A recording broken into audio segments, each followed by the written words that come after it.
Sir ఒకసారి మరి last 5 months నుంచి ఒకసారి మన మార్కెట్ కింద పరిశీలించామంటే గతంతో పోల్చుకుంటే ఈసారి మార్కెట్ ఏమైనా డల్గా ఉందా? సో ఇది మరీ పుంజుకోవడానికి ఇంకెంత టైం పెట్టే అవకాశం? ఇది ప్రతి ఎలక్షన్కి ఇది ఆన్వాయితీ అండి. మీకు నచ్చినా నచ్చకపోయినా ఏ పార్టీ ఉన్నా ఏ గవర్నమెంట్ ఉన్నా సరే. కానీ లాస్ట్ 10 years ఒకటే గవర్నమెంట్ ఉంది, ఇప్పుడు గవర్నమెంట్ చేంజ్ అయింది. సో మొత్తం మీద తీసుకున్నామంటే ఒక లాస్ట్ 4-5 months నుంచి కొంత స్టేబుల్గానే ఉంది. అంటే నేను అంతకుముందు ఆర్టిఫిషియల్ హైప్ ఏదైందో అది సెటిల్మెంట్ అవుతుందండి, సెటిల్ డౌన్ అవుతుంది. ఎందుకంటే ఆర్టిఫిషియల్గా కొన్ని ఏరియాలో బాగా పెంచారు. గవర్నమెంట్ స్ట్రాటజీ అవ్వచ్చు, వాటి పొలిటికల్ స్ట్రాటజీ ఏదైనా కావచ్చు. అనుకోని దానికంటే అమాంతంగా అంత రేట్లు పెరగడం it's not a good sign. ఎందుకంటే 100 కోట్లు పెట్టి ఎకరం కొన్నాడంటే బిల్డరు, ఆయన 30,000-40,000 per square feet అమ్మాలి. ఎంతమంది కొనుక్కుంటారు? మనలో ఉన్న ఇక్కడ 100 మందిలో ఒకరిద్దరు ఉంటారు, 98 మంది కొనుక్కోలేరు.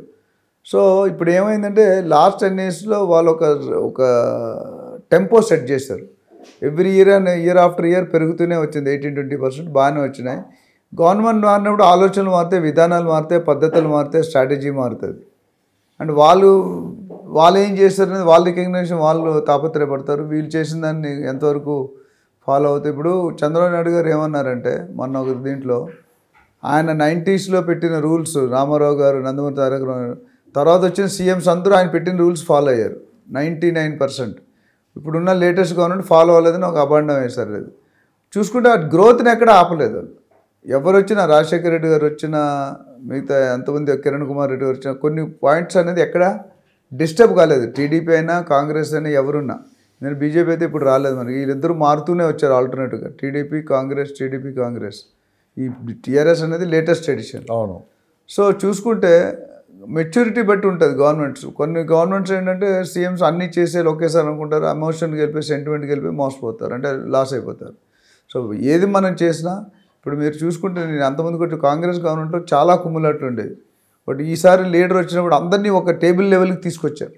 అది ఒకటి హైలైట్ పాయింట్ అనుకుంటా, వెరీ గుడ్ పాయింట్. అంటే నేను ఇప్పుడు 6 సీఎం క్యాండిడేట్స్ ఉన్నారు మొన్న ఎలక్షన్లో, కానీ అందరినీ ఓవర్కమ్ చేసి ఈయనకి ఇచ్చి ఆ మిగతా టీం వర్క్ జరుగుతుంది అక్కడ. అంతకుముందు కాంగ్రెస్లో అనేది నాకు తెలిసి టీం వర్క్ జరిగేది కాదు. టీం వర్క్ అంటే ప్రతి ఒక్కరు కూడా ఒకళ్ళ ఎఫర్ట్స్ ఇంకొకరు అప్రిషియేట్ చేస్తున్నారు. అండ్ ఎక్కడ పోయినా 2-3 మినిస్టర్లు కలిపి వెళ్ళి దాన్ని they trying to work hard and come back to the సొసైటీకి ఏం చేయాలి, స్టేట్కి ఏం చేయాలి అనే తాపత్రం అయితే కనిపిస్తుంది. ఎంతవరకు చేస్తారు చేయరు అనేది మనం చెప్పలేము. కాబట్టి ఏంటంటే ఏ గవర్నమెంట్ వచ్చినా పాలసీలు మారుతాయి, ప్రొసీజర్లు మారుతాయి, సిస్టమ్స్ మారుతాయి, పద్ధతులు మారుతాయి.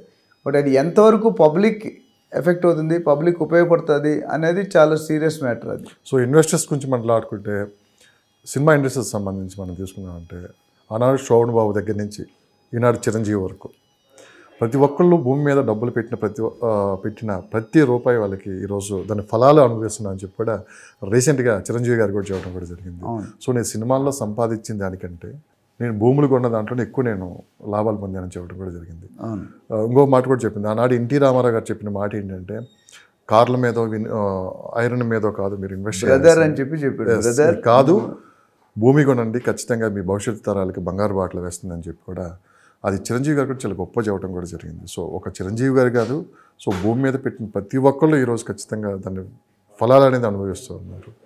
సో మొత్తం మీద ఇవన్నీ చూస్తుంటే ఏమనిపిస్తుంది సార్ మీకు? ఇది డెఫినెట్గా నేను మీకు చెప్పొచ్చో లేదో, 2 days బ్యాక్ ఫామ్ హౌస్కి 10 crore పెట్టి 2 directors కొనుక్కున్నారు.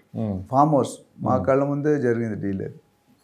సో 10 crores అనేది సింగిల్ షాట్లో ఇస్తున్నారు. అంటే రియల్ ఎస్టేట్ ఎప్పుడు కూడా ఎంత అది కూడా ఎంత 70, 80, 90 kilometers దూరం సిటీకి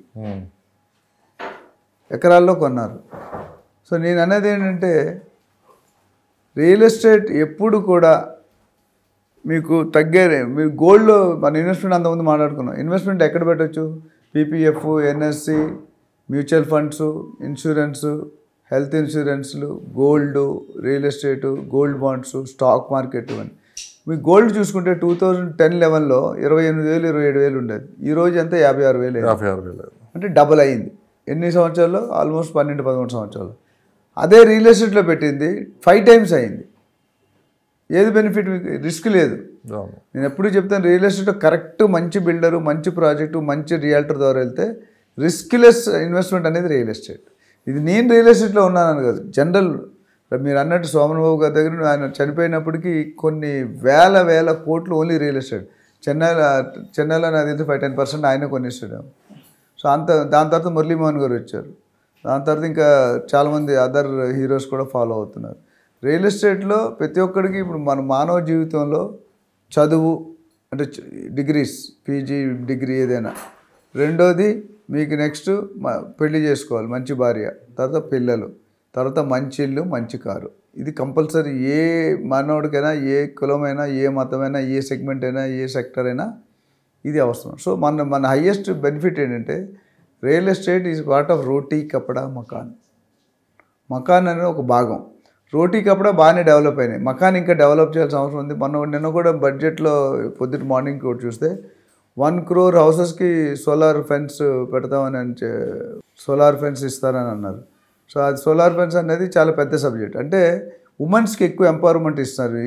ఈసారి 4 మెయిన్ విషయాల్లో ఒక విషయం ఏంటంటే ఉమెన్ ఎంపవర్మెంట్. అంటే ఉమెన్స్కి ఇంపార్టెన్స్ ఇచ్చి వాళ్ళని కూడా ఒక ఎర్నర్గా, ఎంటర్ప్రెనర్గా తీర్చడానికి స్టార్టప్ ఇండియా చాలా అదర్ ఆప్షన్స్ పెడుతున్నారు. ఇవన్నింటి వల్ల చూసుకుంటే కనుక ఎకానమీ, జీడిపి అనేది పెరగాలి అనేది చూస్తున్నారు వాళ్ళు. జీడిపి పెరిగిందంటే బయింగ్ రేట్ పెరుగుతుంది, బయింగ్ రేట్ పెరిగిందంటే మన అఫోర్డబిలిటీ పెరుగుతుంది. సో ఇవన్నీ ఒక interlink, chain reaction.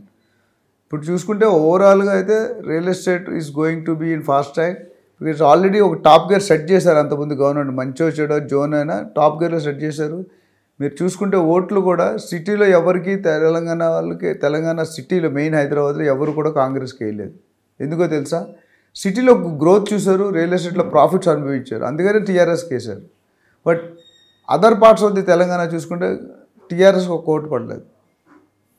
All captured by BJP. మొత్తం మీద అయితే ఈ Hyderabad real estate art of హైలైట్లు అయితే ఉంది. సో ముందు అది ఎలా విస్తరిస్తుంది, అసలు సామాన్యులకి సొంత ఇంటికి అలా కలగానే ఉంటుందా, సో సామాన్యులకు కూడా అందుబాటు ధరలో ఉంటాయనేది రాబోయే 5 సంవత్సరాల్లో కూడా మనం చూడబోతున్నాం. Thank you sir, thank you valuable time. మరొక ఎపిసోడ్తో మళ్ళీ కలుస్తాం. థ్యాంక్ యూ అండి.